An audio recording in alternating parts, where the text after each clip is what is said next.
1.5 साल के अंतराल के बाद करतारपुर साहिब कॉरिडोर अब फिर से खुल गया है।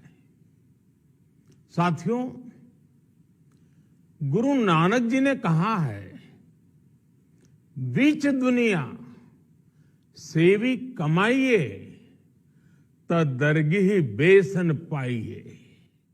यानी संसार में सेवा का मार्ग अपनाने से ही जीवन सफल होता है। हमारी सरकार इसी सेवा भावना के साथ देशवासियों का जीवन आसान बनाने में जुटी है। न जाने कितनी पीढ़ियां जिन सपनों को सच होते देखना चाहती थी, भारत आज उन सपनों को पूरा करने का भरपूर प्रयास कर रहा है। साथियों, अपने 5 दशक के सार्वजनिक जीवन में मैंने किसानों की परेशानियों को, उनकी चुनौतियों को बहुत करीब से देखा है, महसूस किया है। इसलिए जब देश ने मुझे 2014 में प्रधानमंत्री के रूप में सेवा का अवसर दिया, तो हमने कृषि विकास, किसान कल्याण को सर्वोच्च प्राथमिकता दी। साथियों, इस सच्चाई से बहुत लोग अनजान हैं कि देश के 100 में से 80 किसान छोटे किसान हैं। उनके पास 2 हेक्टेयर से भी कम जमीन है। आप कल्पना कर सकते हैं, इन छोटे किसानों की संख्या 10 करोड़ से भी ज्यादा है। उनकी पूरी जिंदगी का आधार यही छोटी सी जमीन का टुकड़ा है। यही उनकी जिंदगी होती है। और इस छोटी सी जमीन के सहारे ही वो अपना और अपने परिवार का गुजारा करते हैं। पीढ़ी दर पीढ़ी परिवारों में होने वाला बंटवारा इस जमीन को और छोटा कर रहा है। इसलिए देश के छोटे किसानों की चुनौतियों को दूर करने के लिए हमने बीज, बीमा, बाजार और बचत, इन सभी पर चौतरफा काम किया। सरकार ने अच्छी क्वालिटी के बीज के साथ ही किसानों को नीम coated urea, soil health card, micro irrigation जैसी सुविधाओं से भी जोड़ा। हमने 22 करोड़ सॉइल हेल्थ कार्ड किसानों को दिए और इस वैज्ञानिक अभियान के कारण एग्रीकल्चर प्रोडक्शन भी बढ़ा। साथियों, हमने फसल बीमा योजना को अधिक प्रभावी बनाया। उसके दायरे में ज्यादा किसानों को लाए। आपदा के समय ज्यादा से ज्यादा किसानों को आसानी से मुआवजा मिल सके, इसके लिए भी पुराने नियम बदले। इस वजह से बीते 4 साल में 1 लाख करोड़ रुपए से अधिक का मुआवजा हमारे किसान भाई बहनों को मिला है। हम छोटे किसानों और खेत में काम करने वाले श्रमिकों तक बीमा और पेंशन की सुविधाओं को भी ले आए। छोटे किसानों की जरूरतों को पूरा करने के लिए सीधे उनके बैंक खातों में 1,62,000 करोड़ रुपए ट्रांसफर किए, सीधे उनके खाते में। साथियों, किसानों को उनकी मेहनत के बदले उपज की सही कीमत मिले, इसके लिए भी अनेक कदम उठाए गए। देश ने अपने रूरल मार्केट इंफ्रास्ट्रक्चर को मजबूत किया। हमने एमएसपी तो बढ़ाई ही, साथ ही साथ रिकॉर्ड सरकारी खरीद केंद्र भी बनाए। हमारी सरकार द्वारा की गई उपज की खरीद ने पिछले कई दशकों के रिकॉर्ड तोड़ दिए हैं।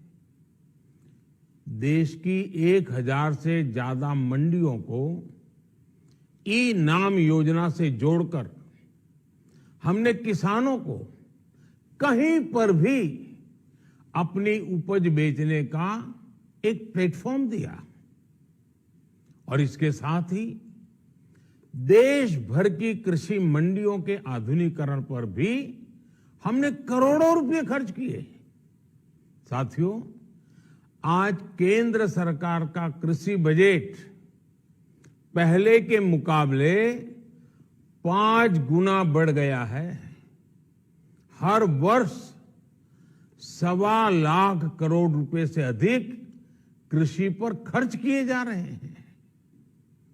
1 लाख करोड़ रुपए के एग्रीकल्चर इंफ्रास्ट्रक्चर फंड के माध्यम से गांव और खेत के नजदीक भंडारण, इसकी व्यवस्था, कृषि उपकरण जैसी अनेक सुविधाओं का विस्तार, ये सारी बातें तेजी से हो रही है।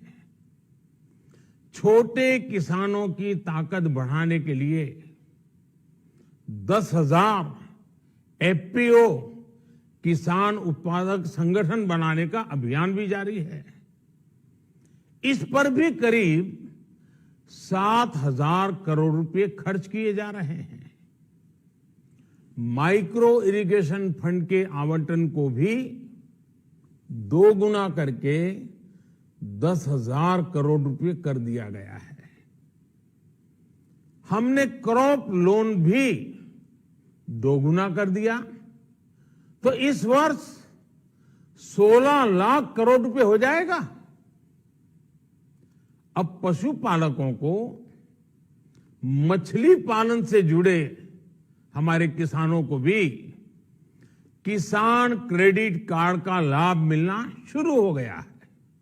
यानी हमारी सरकार किसानों के हित में हर संभव कदम उठा रही है, लगातार एक के बाद एक नए कदम उठाती जा रही है। किसानों की आर्थिक स्थिति सुधरे, उनकी सामाजिक स्थिति मजबूत हो, इसके लिए पूरी ईमानदारी से काम कर रही है। साथियों, किसानों की स्थिति को सुधारने की इसी महाअभियान में देश में 3 कृषि कानून लाए गए थे। मकसद ये था कि देश के किसानों को, खासकर छोटे किसानों को और ताकत मिले, उन्हें अपनी उपज की सही कीमत और उपज बेचने के लिए ज्यादा से ज्यादा विकल्प मिले। बरसों से ये मांग देश के किसान, देश के कृषि विशेषज्ञ, देश के कृषि अर्थशास्त्री, देश के किसान संगठन लगातार कर रहे थे। पहले भी कई सरकारों ने इस पर मंथन भी किया था।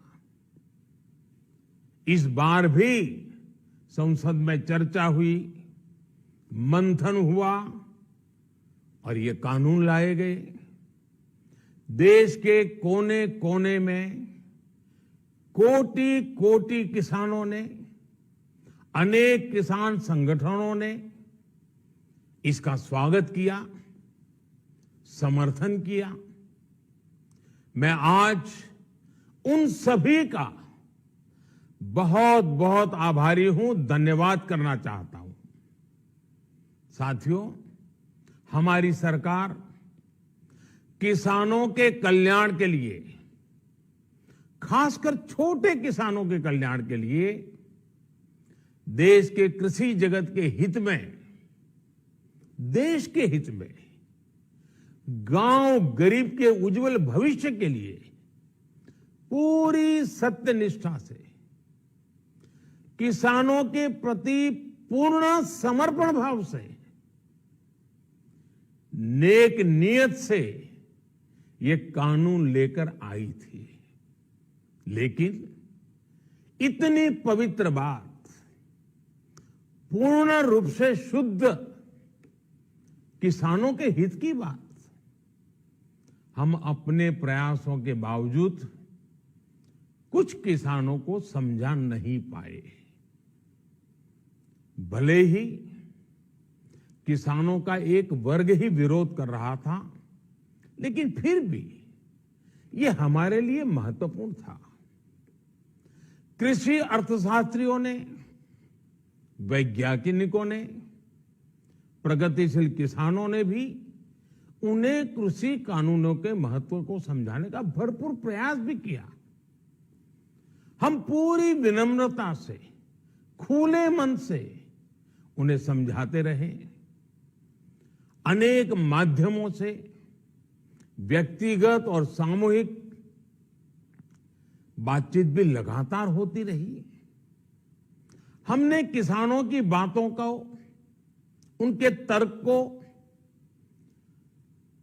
समझने में भी कोई कोर कसर बाकी नहीं छोड़ी।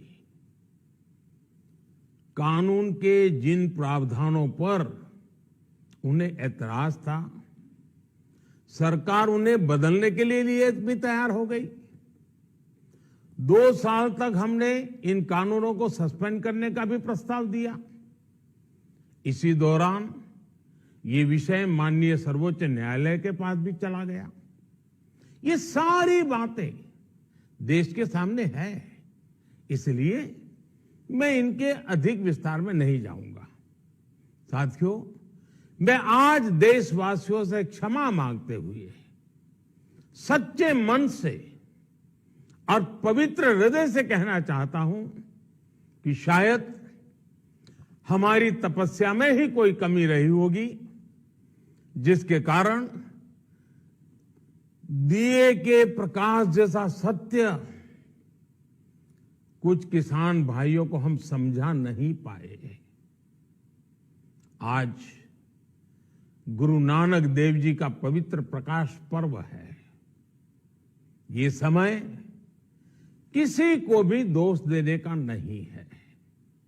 आज मैं आपको, पूरे देश को ये बताने आया हूं कि हमने 3 कृषि कानूनों को वापस लेने का, रिपील करने का निर्णय लिया है।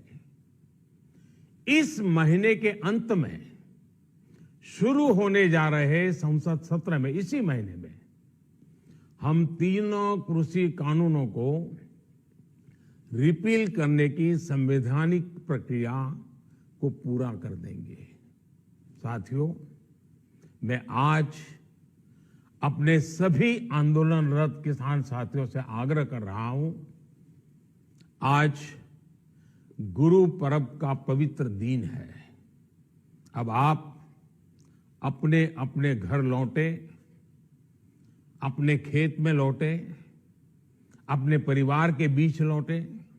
आइए एक नई शुरुआत करते हैं, नए सिरे से आगे बढ़ते हैं। साथियों, आज ही सरकार ने कृषि क्षेत्र से जुड़ा एक और अहम फैसला लिया है। जीरो बजट खेती यानी प्राकृतिक खेती को बढ़ावा देने के लिए, देश की बदलती आवश्यकताओं को ध्यान में रखकर क्रॉप पैटर्न को वैज्ञानिक तरीके से बदलने के लिए एमएसपी को और अधिक प्रभावी और पारदर्शी बनाने के लिए ऐसे सभी विषयों पर भविष्य को ध्यान में रखते हुए निर्णय लेने के लिए एक कमेटी का गठन किया जाएगा। इस कमेटी में केंद्र सरकार, राज्य सरकारों के प्रतिनिधि होंगे, किसान होंगे, कृषि वैज्ञानिक होंगे, कृषि अर्थशास्त्री होंगे। साथियों, हमारी सरकार किसानों के हित में काम करती रही है और आगे भी करती रहेगी। मैं गुरु गोविंद सिंह जी की भावना में अपनी बात समाप्त करूंगा। देहि शिवावर मोहे इहे, शुभ कर्मन ते कबहू न टरो। हे देवी, मुझे ये वर दीजिए कि मैं शुभ कर्म करने से कभी पीछे ना हटूं। जो किया किसानों के लिए किया, जो कर रहा हूं देश के लिए कर रहा हूं। आप सभी के आशीर्वाद से मैंने मेहनत में पहले भी कोई कमी नहीं की थी। आज मैं आपको विश्वास दिलाता हूं कि अब और ज्यादा मेहनत करूंगा ताकि आपके सपने साकार हो सके, देश के सपने साकार हो सके। आपका बहुत बहुत धन्यवाद। नमस्कार।